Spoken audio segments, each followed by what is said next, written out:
बाबा साहब अम्बेडकर विदेश में शिक्षा ग्रहण करते थे। रमा घर में रह करके बच्चों का पालन पोषण करती थी। तो एक बार का जिक्र है, बाबा साहब विदेश से लौट करके इंडिया भारत वापस आ रहे थे। तो रमा को पता लग गया था पहले से मेरे पति आ रहे हैं। तो भारत में आते ही उनके लिए एक बड़ा मंच बनाया गया। उस मंच पर बाबा साहब का सम्मान होना था। तो उनकी पत्नी सोच रही है आज मेरे पति आ रहे हैं तो घर के सारे काम जल्दी से निपटा लूं, खत्म कर लूं। आज मैं भी अपने पति को देखने जाऊंगी, अपनी आंखों से उनका सम्मान देखूंगी। तो रमा घर के सारे काम माता बहनों कर रही हैं। और जब घर के सारे गृह कार्य पूरे कर लिए, इधर बाबा साहब मंच पर आ गए हैं और रमा तैयार होने के लिए मन कर रही है कि एक साड़ी निकाल लूं और तैयार होकर के जाऊंगी। तो रमा ने जैसे बक्सा खोला, साड़ी निकाली और ऐसे करके जब साड़ी खोली तो साड़ी में जगह जगह छेद हो रहे थे।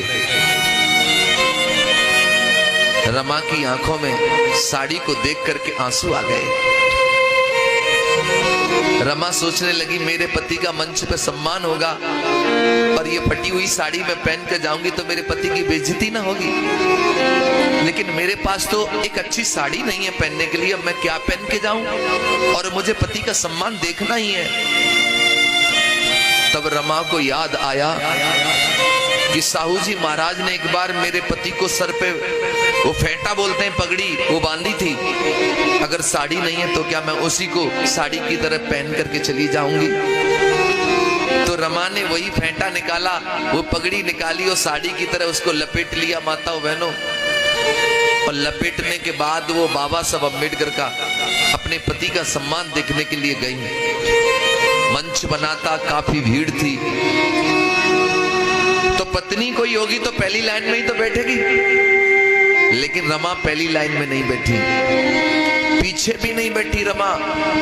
वो पेड़ है ना, पेड़ के पीछे रमा जाकर के दूर से जाके छिप गई और वहीं से अपने पति को देख करके खुश होने लगी। बाबा साहब का मंच पे सम्मान हो रहा है।